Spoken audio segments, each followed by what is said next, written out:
Coming up on WMBD News at noon, a fallen hero is remembered, and we're bringing you a live look at the services for Fulton County Sheriff's Deputy Troy Chisholm.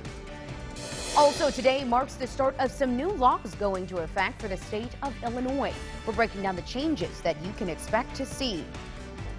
And how a pair of Peoria sisters are using a refreshing drink to help others right here in the community.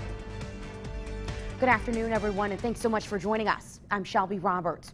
Right now, people from all across central Illinois are paying their respects for fallen Fulton County Sheriff's Deputy, 39-year-old Troy Chisholm. Now, Chisholm was shot and killed while investigating a battery and disturbance call in rural Avon last week. WMBD has been given permission to be at today's funeral services, and you are taking a live look at the program that is continuing on. We're seeing a processional that is beginning to start. Now, the funeral ended at about 11:45 this morning, and it continues on. We heard from moving statements and remarks from Deputy Chisholm's daughters as they spoke about their father. We also heard from Fulton County Sheriff Jeff Standard. Let's hear what he had to say during today's program. Gone, but never forgotten. He will remain in our hearts forever. We will continue to honor him by doing things the way we would have done them, with a smile and tremendous enthusiasm.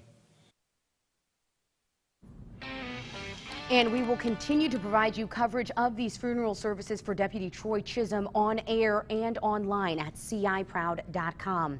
In a developing story, a mobile home in Creve, Coeur is destroyed after a fire. Firefighters arrived to the home at Cedar Ridge Village around 1:45 this morning. They found it fully engulfed in flames. Creve Coeur Fire Chief Brad Gill says it took about 15 minutes to put that fire out. Thankfully, no one was home at the time. Crews from East Peoria and North Pekin helped Creve Coeur on that scene, and East Peoria fire investigators are still looking into what might have caused that fire. The Peoria Police Department is looking for answers after a June 23rd homicide. 34-year-old Bronzell Howard was killed after being shot inside of an apartment in the 2700 block of West Trewin. Members of the Peoria Police Department, as well as Crime Stoppers and the Peoria Community Against Violence, are conducting a neighborhood canvass in the area of Harrison Homes as we speak right now. Officers are looking for anyone with information about Howard's death. Well, a host of new laws goes into effect starting today for the state of Illinois. Illinois residents under the age of 21 will not be able to buy tobacco products any longer. Cigarettes will also cost more under these new laws taking effect. Dozens of communities in the state have already enacted some similar ordinances. The state will also increase its $1.98 per pack cigarette tax by $1. The last increase was back in 2012. Now that money will be used to pay for construction projects at schools and colleges, along with other facilities. Illinois residents will also be paying more for gas. The last time there was a gas tax increase was 1990, and it was put to 19 cents. It was not indexed to inflation. If it had been indexed to inflation in 1990, it would be exactly where we set it at today. And we would have experienced all of the investment that would have come from the dollars in the gas tax over all those years. We did not. Now we need to make up for that, but we've simply set it where the index to inflation number would otherwise be. Now the state is doubling its motor fuel tax from 19 cents all the way up to 38 cents, and that money will be used to pay for a massive capital construction plan.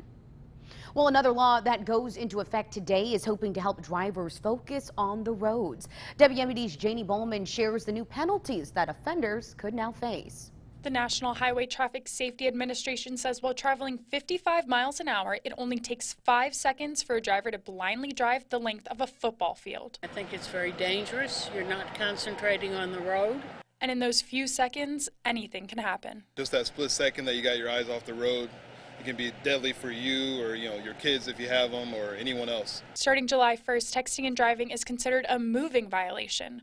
Before, a driver's first offense was considered a non-moving violation. Distracted driving is one of the most dangerous things we have on our roadway, even more so than impaired driving, because everyone, for whatever reason, thinks they can operate their phone. With the changes in the law come higher fines and penalties for drivers. I think after a few people start paying some pretty heavy fines, they're going to be less likely to do it. Peoria County Sheriff Brian Aswell says the fees for a moving violation can add up and even affect your ability to drive. And that's significant because if you get 3 moving violations within a 12-month time span, your license will be suspended. He hopes it will help incentivize drivers to make roadways safer for all. Our families drive on these same roads. We want everyone to get home. In Peoria, Janie Bowman, WMBD News. Also from our Capitol newsroom, Governor Pritzker has created a task force to study the rights of transgender students. The Democrats signed an executive order Sunday, which is the day that pride parades were held nationwide, including in Chicago. Now, that task force will be made up of about 25 people that are appointed by Pritzker. They'll study what schools are doing to promote LGBTQ rights to make sure that students have welcoming and inclusive environments. That report is due in January of 2020. Back here at home, a local development group is making a path for future small business owners right here in the community. This weekend, Urban Acres held an open house to spread the word about a space that'll soon be available for tenants to launch their own businesses. This will give those entrepreneurs the opportunity to enter the market at a lower cost. Now, the owner of the group also says that bringing new businesses to the area will play a very big role in redeveloping the community. If you're interested in applying for a space to start your small business, you can find out how to do that over on our website, ciproud.com. A local artist is sprucing up the city and taking steps to create a healthier environment. Jessica Magee, that's her right there, of West Peoria, has taken her love of art to the next level. Magee picks up trash daily, then uses it to create sculptures and other forms of art. She says consistent use of plastics and incorrect disposal of trash has been and will continue to negatively affect the earth. Now, you can connect with her at the Riverfront Market on Saturdays. Magee also sells handmade trinkets and jewelry from plastic and other objects that she's found around the community. Very cool.